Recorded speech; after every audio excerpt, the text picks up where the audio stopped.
Siento que es más que todo rodearse de gente que te apoye, ¿no? Pues mis papás fueron un gran apoyo, pero me parece muy importante el poder buscar un mentor, alguien que si está en la industria aún mejor, si está en tu universidad aún mejor, pero así alguien que no sepa de la carrera, alguien que te pueda apoyar en ese camino, que cuando uno se duda a sí mismo, esa persona esté ahí al lado y te diga, no, dale para adelante, o sea, no hay que dudar. Si fallas, fallas y en realidad eso es parte del proceso, o sea, uno no va a pasar por este proceso invicto.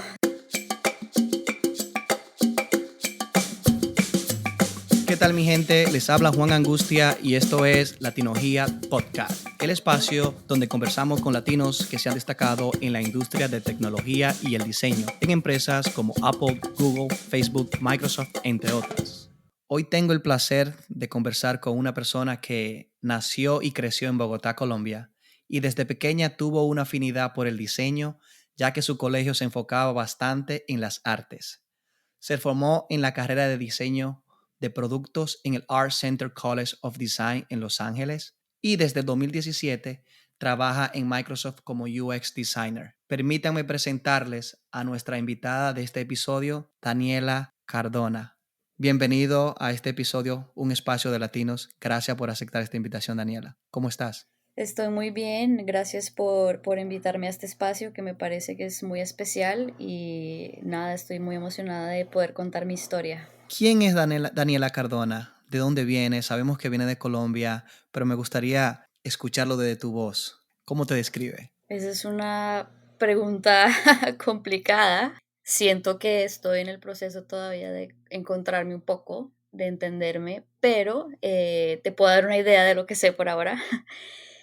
Como dijiste, nací y crecí en Bogotá, es mi ciudad favorita en todo el mundo y a los 19 años me fui de mi casa, que en la cultura latina sabemos que es muy temprano, pero mis papás se fueron a vivir a la República Dominicana y ellos me ofrecieron la oportunidad de estudiar en el exterior y yo apliqué a universidades en Estados Unidos para mi carrera, que era donde estaban las mejores. Y yo, la verdad, no esperé ser aceptada en ninguna de esas universidades, pero allá me llevó la vida y terminé mi carrera en Los Ángeles en diseño industrial. Me gradué en el 2016 y en el momento pues yo estudié lo que es diseño industrial tradicional, que es más como producto y manufactura y cosas físicas, pero la carrera de UX Design empezó a crecer demasiado en ese momento y había mucha demanda para UX Design. Y yo la verdad no tenía mucha experiencia en ese espacio, pero en el periodo en el que yo me gradué y estaba buscando trabajo, bueno, primero está el asunto de la visa, ¿no? Te dan 90 días para encontrar un trabajo, eso añade un poco más de presión a uno recién graduado tratando de buscar un trabajo que no le guste y le apasione, pero también está la presión de la visa. En ese momento se me dio la oportunidad de hacer una pasantía en UX Design y esa fue mi primera experiencia con UX. El tema de estudiar en el extranjero, Ujú. estudiar en los Estados Unidos siendo de Colombia, ¿eras residente de los Estados Unidos o cómo logra cambiar tu estatus Sí. para estudiar en los Estados Unidos? Bueno, yo creo que como muchos saben, para poder estar en este país legalmente hay demasiados trámites y el proceso fue un poco largo para aplicar a la visa. Yo entré con una visa de estudiante y nada, pues es cuestión de cuando ya te aprueban la admisión en la universidad, pues ellos te mandan un documento donde te dicen esta persona oficialmente va a empezar a estudiar acá y luego es cuestión de llenar formularios, tú tienes que probar que tienes cierta cantidad de dinero para que ellos sepan que no te vas a quedar ilegalmente en el país y luego tienes una entrevista en la embajada del por qué Estados Unidos y qué vas a estudiar y esta cuestión. Entonces, pues nada, es un proceso por lo que uno tiene que pasar, pero por lo menos los siguientes 4 años de carrera te facilita el poder estar en Estados Unidos. Y en cuanto a la admisión de la universidad, sé que quizás cada universidad es distinta, pero en tu caso, basado en tu propia experiencia para estudiar diseño, ¿recuerda cuáles requisitos te exigía la universidad para aceptarte? Sí, definitivamente para una carrera de diseño siempre te van a pedir un portafolio de tu trabajo y te piden un ensayo donde cuentas tu historia y hablas de por qué quieres estudiar esta carrera. Y si te soy honesta, hace poco vi mi portafolio de admisión. Yo tenía 18, 19 años, no tenía experiencia con el diseño, era una presentación de PowerPoint. Wow. Usé las herramientas que tenía en mis manos y yo veo ese portafolio muchos años después y digo, wow, la gente ve mucho potencial en la gente porque pues hay habilidades que se aprenden, ¿no? Como lo que es el diseño visual y como el ojo del diseñador. Creo que lo que la gente vio en mí en ese momento, porque yo no tenía esas habilidades, es más mi manera de pensar y que yo tenía un proceso que a pesar de que no estaba completamente refinado, creo que di a entender que tenía una pasión por la carrera y que estaba demostrando yo cómo pensaba en resolver problemas, cómo era mi punto de vista en resolver algo y creo que eso más que todo fue lo que me dio entrada a la universidad, no tanto eh, el producto final de lo que yo estaba mostrando. Perfecto, interesante y me agrada que haya mencionado esto porque he tenido otros invitados y han tocado el tema. De hecho, tu hermano estuvo aquí en el episodio número 3, Ujú. el director de Esteban, director de arte en Apple, Sí, y se me olvidó preguntarle eso. Estudiaste acá, pero que tenías residencia y sé que hay muchos de los que nos escuchan se encuentran en nuestro país, en Colombia, República Dominicana sí, y desean quizá tener una oportunidad, no solo incluso de trabajar en los Estados Unidos, sino de estudiar en los Estados Unidos. Y creo que era muy importante hacer hincapié con tu historia de cómo ingresaste. Y sí, yo siempre le sí. digo, es muy importante tener un portafolio porque tú nunca sabes cuándo lo vas a necesitar. Yo he visto diseñadores, incluso profesionales, que son muy buenos, pero no tienen un lugar donde mostrar su trabajo. Y aún no lo pueda Ajá. mostrar, crea trabajo independiente para mostrar tus habilidades o para salir de la rutina del día a día. Ok, nuevamente volvamos a tu historia. Estudiaste en la universidad, diseño industrial, luego te das cuenta Ujú. del UX y cuánto requería la industria UX designer. ¿Por qué siendo una diseñadora industrial, ya profesionalmente preparada, graduada de diseño industrial, Ujú. está bien que la demanda era UX? ¿Qué te motiva a ti decir, sabes qué? Yo estudié industrial, pero quiero hacer esto. El dinero, la demanda, no encontraste trabajo en el lado industrial. ¿Me puedes hablar un poco de eso? Yo creo que es una combinación de cosas. Como te comentaba, la realidad es que hay una presión en cuanto al poder estar legalmente en este país donde te dicen tienes 90 días para buscar un trabajo. Entonces eso ya en sí te limita un poco las opciones porque uno no se puede escoger tanto, ¿no? No me puedo poner exigente en decir, yo solo quiero trabajar aquí. Y segundo, a pesar de que yo me formé como una diseñadora industrial tradicional que hacía modelos, trabajaba con madera, materiales, todo este tipo de cosas, mi interés siempre fue mucho en como la parte de investigación, la parte del user journey, como conectar los puntos y buscar como los problemas, era más que todo como la parte de la experiencia como sí, y no tanto en la parte de ejecutar y sentarme a modelar un producto en un software, esa parte a mí no me gustaba tanto, era más como la conexión humana. Y cuando me gradué y pues había mucha demanda para UX, me pareció chévere poder aprender algo nuevo, que en sí ya tenía la formación de base, entonces dije, bueno, tal vez se me puede abrir una puerta por este camino, y entonces hice esta pasantía por unos 3 meses y aprendí bastante. Aprendí un poco las diferencias que hay entre lo que yo estudié y lo que en la industria estaba explotando en ese momento, que todavía siento que sigue explotando. Y a partir de esa experiencia, también me abrí a buscar oportunidades de trabajo que también estuvieran en el espacio de UX. Y por fortuna, pues yo conocí a una persona que trabajaba en Microsoft, que había visto parte de mi trabajo en la universidad y me conecté con ella y ella me abrió las puertas a que me pudieran dar entrevistas. Pero igual en sí el proceso desde mi graduación hasta tener el trabajo se demoró 6 meses. Y era pues emocionalmente es una montaña rusa, ¿no? Porque me voy, me quedo, también es las entrevistas, ¿no? Prepararse, tener el portafolio listo, hablar sobre ti.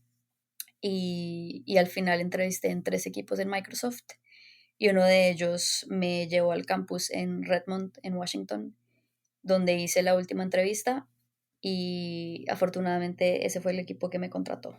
Es interesante, me gustaría seguir haciendo ese hincapié en tu historia de, ok, está en la universidad, te gradúa, está el reto de que tiene 90 días para que consiga un trabajo para saber si vale la Ujú, pena que te dejemos en este país o tenga que regresar a Colombia. ¿Cómo fue el proceso que Microsoft decide, este equipo decide interesarse en tu talento? ¿Sabes qué cualidades vieron ellos en ti o en tu trabajo para decir, esta es una buena candidata? Y me gustaría también que me explique un poco cómo fue todo ese proceso. Microsoft sirvió de patrocinio o sponsorship para que te quede y obtenga tu visa de trabajo. ¿Cómo fue ese proceso? ajá. ¿Y qué requisitos te pedían? Cómo funciona las entrevistas en Microsoft para diseño es que ellos ponen como tu portafolio en una base de datos y los managers que están buscando personas van a esa base de datos, ven los portafolios, si les interesa a uno dicen, hagamos una llamada con esta persona. Tuve 3 de esas llamadas y solo una de esas llamadas se convirtió en, bueno, queremos que vengas y hagas una presentación en persona por 1 hora y luego tienes 5 entrevistas seguidas sin parar. O sea, es un día que te deja bastante cansado, donde ya te hacen preguntas más personales, ahí depende del entrevistador, a veces te ponen un reto, te dicen, tienes 1 hora para diseñar X y mostrarme cómo piensas. Siento que en mi portafolio lo que yo quise mostrar era que yo era una generalista y lo que eso significa para mí es como que yo no me especifiqué en la universidad en diseño de zapatos o diseño de muebles o diseño para el deporte. A mí me interesa, lo que me interesa es el proceso de resolver un problema. Entonces, por medio de mi portafolio, lo que yo mostré era diferentes tipos de problemas que resolví. Diseñé un libro para una clase de negocios que tomé y dije, me parece que hablan en un lenguaje bastante complicado. ¿Cómo puedo traducir ese lenguaje en algo que todo el mundo pueda entender? Y puedes aplicar el mismo problema, el mismo proceso para resolver ese problema. Entonces, ese fue un tipo de proyecto. También mostré proyectos sobre diseño gráfico y más branding y cómo rediseñar una marca. También mostré diseño de espacio, también mostré diseño social y con cada proyecto, al final de cada proyecto siempre decía, esto fue lo que yo aprendí en este proyecto, estas fueron las habilidades que usé, puede ser diseño visual, diseño gráfico o solo fue investigación. Y lo último fue reflexión. Ahora que estoy en un lugar donde sé más, estas son las cosas que haría diferente y estas son las cosas que cambiaría. Y es más como una reflexión en tu crecimiento y que la gente vea que hay un proceso también donde tú te das cuenta de que puedes seguir mejorando y mejorando y haciendo las cosas mejor. Y yo siento que eso fue lo que tal vez ellos vieron en mí, que yo tenía como unas ganas de aprender y que era capaz de reflexionar y también de ser crítica conmigo misma y con mi trabajo. ¿Escucharon? Otra historia que se conecta con la idea de que hay que mostrar que tenemos ganas de crecer. Hay que tener ganas de querer comerse el mundo, porque eso te abre puertas, al igual que tú. O sea, esa simple humildad o sencillez mira, yo estoy aquí, no me lo sé todo, pero sí tengo deseo de crecer. Eso ayuda porque eso conecta, eso inspira, incluso el mismo equipo, eso es contagioso. Yo recuerdo que en uno de mis trabajos en Comcast, yo le pregunté a mi manager después que recibí la posición, ¿por qué entre tantos decide contratarme a mí? Y yo siempre hago eso, yo trato de buscar retroalimentación de los nuevos trabajos y los Exactamente, invito a cada uno de ustedes. Si obtienen el trabajo o no, siempre denle seguimiento. Si no lo consiguieron, traten de hablar con las personas de recursos humanos y preguntarle a ellos en qué puede mejorar, en qué fallaron para la próxima, con ellos o con otra, se aseguran de mejorarlo. Y si lo obtiene, es bueno también hacer ese tipo de preguntas para saber si el enfoque que tú quieres proyectar, a pesar de que ya lo conseguiste trabajo, pero ver cómo lo recibieron los demás y saber qué tanto te está dando a entender. O sea, hay que querer comerse, hay que mostrar que uno se quiere comer el mundo y eso le abre puertas. Es súper interesante. Ok, tienes tu trabajo en Microsoft, supongo que no te lo creía al principio. no me lo creía para nada. ¿Por qué? Si tú me preguntas a mí, yo, Daniela, de 19 años, empezando su carrera en Estados Unidos, en un país nuevo, hablando otro idioma, con gente que es culturalmente diferente, tú me dices a mí, cuando te gradúes vas a trabajar en Microsoft, yo te digo, no te creo, es imposible, porque cuando yo llegué, mi primera impresión, yo era una niña bastante asustada, si te soy honesta. Sí, eres como introvertida. Soy introvertida, pero aparte de eso, siento que era muy niña. Siento que, pues, la cultura latina es muy familiar y como Te muy de sentías estar juntos. sola. Ajá, la cultura aquí uno es independiente y tú te la guerreas por tu vida y por todo. Y pues era mi primera vez enfrentándome a esa realidad y yo veo el talento de esta universidad y yo digo, yo no sé yo cómo me voy a graduar de acá. Eso fue lo primero que pensé, pero dije, bueno, estoy acá, mis papás me están dando esta oportunidad, esto es lo que me apasiona y lo que quiero hacer con mi vida y voy a hacer lo que tengo que hacer y me la guerreo. ¿Y el idioma fue algún obstáculo?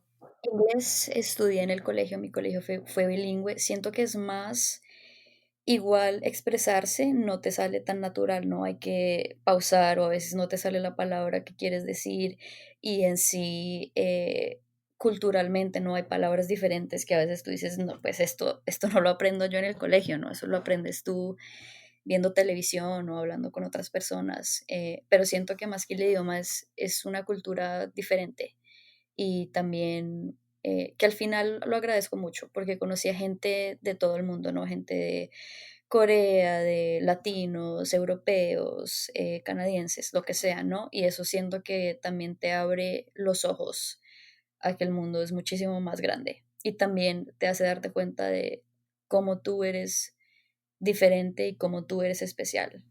Sí, la diversidad.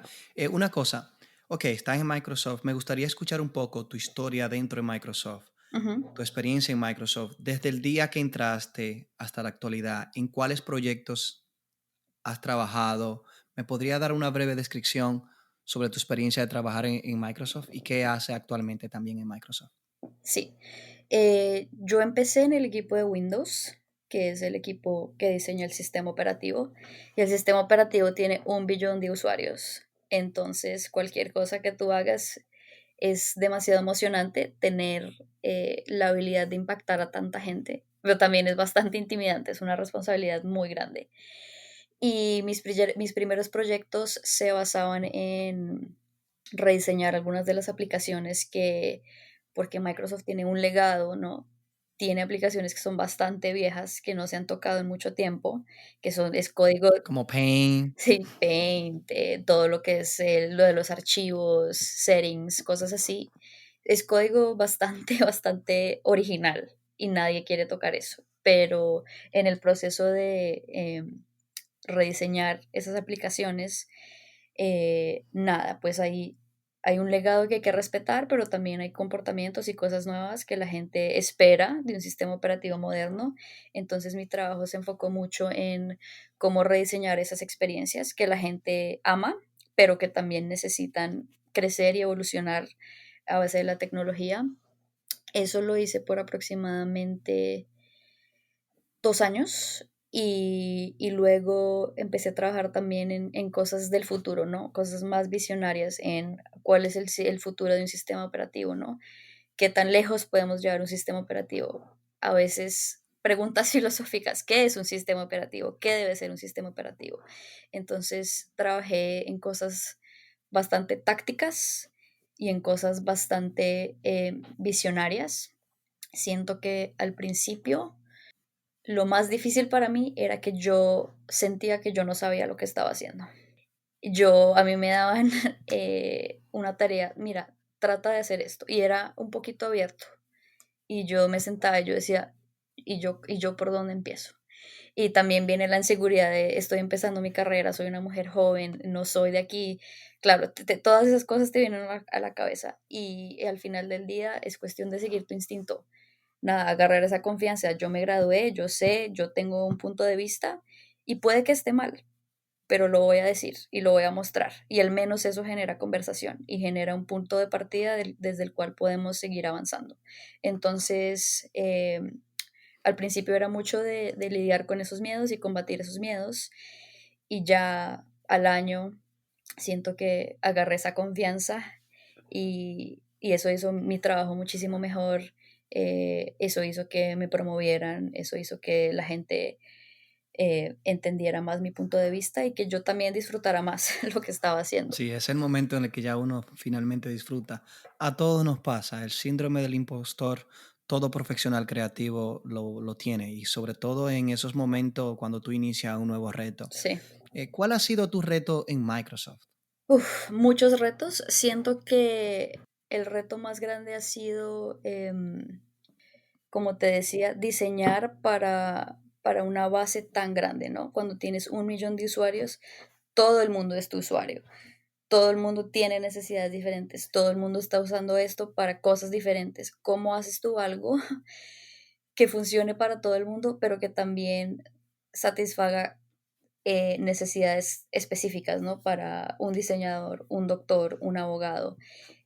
Siento que es un balance bastante delicado y, y fue más que todo, el reto para mí fue aprender a tener un proceso que me ayudara a diseñar para una base de usuarios tan absolutamente grande, porque eso creo que es algo muy único que no todo el mundo tiene la oportunidad de hacer. Excelente, qué bueno que mencione esa palabra proceso, porque estaban entre mis próximas preguntas. Ya que lo menciona, me gustaría conocer un poquito más de cómo es tu proceso de trabajo. Bueno, yo empiezo con tratar de verbalmente definir cuál es el problema, verbalmente definir como a qué quiero llegar yo, porque eso me ayuda muchísimo a centrarme, ¿no? A tener un punto de partida donde tengo las cosas claras. Siento que poder formular una hipótesis de este es mi problema y creo que es así por esto, esto y esto, te ayuda a luego el siguiente paso que es hablar con el usuario, ¿no? Saber y validar si este problema en verdad es un problema y si sí es un problema, ¿por qué? Entonces, primero recolecto toda esta información y luego es cuestión de ideas, ideas, ideas, ideas, generar la mayor cantidad de ideas posibles, las que suenen tontas, igual las dejo porque de esa idea tonta sale una que probablemente sea buena y a mí me gusta mucho sentarme y escribir y dibujar. Yo tengo, creo que en eso soy un poco tradicional, ¿no? Yo no me siento en el computador y empiezo a escribir o me meto a Photoshop, a Figma y de una empiezo a dibujar. Para mí es más eh, satisfactorio sentarme con un esfero y un lápiz y dibujar y escribir y tomar mis notas. Y luego de esto, nada, tengo mi problema, tengo el por qué existe este problema, tengo una idea para solucionar este problema. Pongamos esto enfrente de usuarios a ver si tiene sentido, qué sirve, qué no sirve, y de ahí, de ese proceso, ir reevaluando, ir refinando hasta que tienes una solución que eh, después de ir por todo ese proceso puede resolver ese problema de alguna manera. Y es la que finalmente presenta como producto final de todo el diseño. ¿Y actualmente qué hace? Sé que ahora está en un equipo nuevo que recientemente comenzaste en Microsoft. Sí, ¿Qué hace para ello y qué tal, cómo te trata el síndrome del impostor ahora que está dentro de la misma empresa, pero en un nuevo proyecto, con un nuevo equipo, probablemente con una nueva cultura? Cuéntame es sobre bastante eso. interesante porque en una compañía tan grande es casi que un equipo nuevo es como una compañía nueva, ¿no? La cultura es diferente, la manera en la que manejan la organización es diferente. Eh, Acabo de empezar, llevo una semana en mi equipo nuevo, pero es un equipo de educación. Es una plataforma que se llama Flipgrid. Es una aplicación que compró Microsoft hace unos 2 años y la idea de esta plataforma es que los educadores, los profesores pueden poner tareas y temas de conversación y los estudiantes responden con un video. Es muy sencillo, es video respuesta, ese es el formato. Y a raíz de la pandemia, el coronavirus, de que la educación ahora tiene que ser remota y en la casa, siento que esto ha ayudado muchísimo a que los profesores puedan ver la cara de sus estudiantes, de que ellos puedan con su voz explicar algo, ¿no? Tampoco es como el sistema de te voy a evaluar con un examen, si esto está bien o está mal, sino es más como háblame, tener una conversación contigo y, y la plataforma entonces está creciendo bastante y pues por eso se acercaron a mí, el equipo se acercó a mí y me dijo, mira, esta oportunidad. Y en realidad a mí siempre me ha gustado mucho lo que es el diseño, por así decirlo, social o filantrópico. Y es algo que he tratado de buscar en mi carrera y se me abrió la puerta y me parece que el espacio de educación es bastante importante y me llena aún más de gratitud el yo poder sentarme todos los días al frente de mi computador y decir, estoy ayudando a estudiantes en todo el mundo a que puedan aprender más fácil, a que se puedan comunicarse más fácil con sus educadores, que puedan absorber más información de maneras diferentes y de una manera que ellos entienden, ¿no? Porque a veces imita lo que es el social media, las cámaras que hay en Instagram, los filtros, cosas que ellos entienden y les gustan, volverlo algo, una herramienta que pueda ayudar a enseñar a otros, me parece, creo que es el trabajo de mis sueños. No, y más en estos tiempos donde esta pandemia nos tiene a todos trabajando a distancia o estudiando a distancia y creo que entraste a ese campo en un momento indicado, porque cada compañía está inyectando más recursos para crecer sus plataformas para ayudar a la educación. ¿Qué consejos, antes de despedir este episodio, tú le darías a esa audiencia que hoy en día nos escucha y se están identificando con tu historia para que ellos crezcan y se abran camino en esta industria o se reencuentren con ellos mismos como profesional del diseño? Pues me gusta mucho esta idea y este espacio, porque siento que es como hablarle a la Daniela de hace unos años, cuando tenía 18 años y tenía tan claro, esto es lo que quiero hacer, esto es lo que amo, pero tengo miedo. Siento que lo más importante es ponerse a hacer cosas, producir cosas, diseñar lo que sea que se te ocurra, lo que sea que te apasione. Hay cosas que uno con el tiempo aprende. Lo que es las habilidades tradicionales de cómo uso este software o no soy muy buena en diseño gráfico, no me siento cómoda con cómo se ve esto, esas cosas se van acomodando con el tiempo porque simplemente es aprendizaje que pasa en un periodo de tiempo, uno no puede aprender esas habilidades de la noche a la mañana. Entonces, es tenerse mucha fe de que si uno tiene la pasión y si uno tiene el amor por la profesión, esas cosas con seguridad se va a dar, uno no se tiene que preocupar por esas cosas. Siento que es más que todo rodearse de gente que te apoye, ¿no? Pues mis papás fueron un gran apoyo, pero me parece muy importante el poder buscar un mentor, alguien que si está en la industria aún mejor, si está en tu universidad aún mejor, pero así alguien que no sepa de la carrera, alguien que te pueda apoyar en ese camino, que cuando uno se duda a sí mismo, esa persona esté ahí al lado y te diga, no, dale para adelante, o sea, no hay que dudar. Si fallas, fallas y en realidad eso es parte del proceso, o sea, uno no va a pasar por este proceso invicto, sin errores y sin fallas y sin momentos difíciles, sino es más ver eso como es parte del proceso, es parte de algo por lo que yo tengo que pasar, que me va a hacer mucho mejor. Entonces, en vez de afrontarlo con miedo, es más afrontarlo con la emoción de que al final lo malo también es bueno. En pocas palabras, la práctica hacia el maestro. Nunca duden de su potencial. Si tienen pasión, cuando se tiene pasión, todo es posible y las cosas llegan por sí mismos. Todos empezamos con muchas inseguridades, pero con mucha inquietud y muchas ganas de ver que descubrimos con ese mundo del diseño y de crear productos que le ayuden a facilitar la vida a otras personas. No importa dónde te encuentras, Daniel es un ejemplo de que aún si vienes de un país como Colombia, yo como República Dominicana, tú puedes. No, si te dicen que no, ignora esos comentarios, aplica y ves qué te trae la vida. Para mí fue un placer, Daniela, realmente. Muchísimas gracias. Esto fue otro episodio de Latinogía Podcast. Se despide Juan Angustia.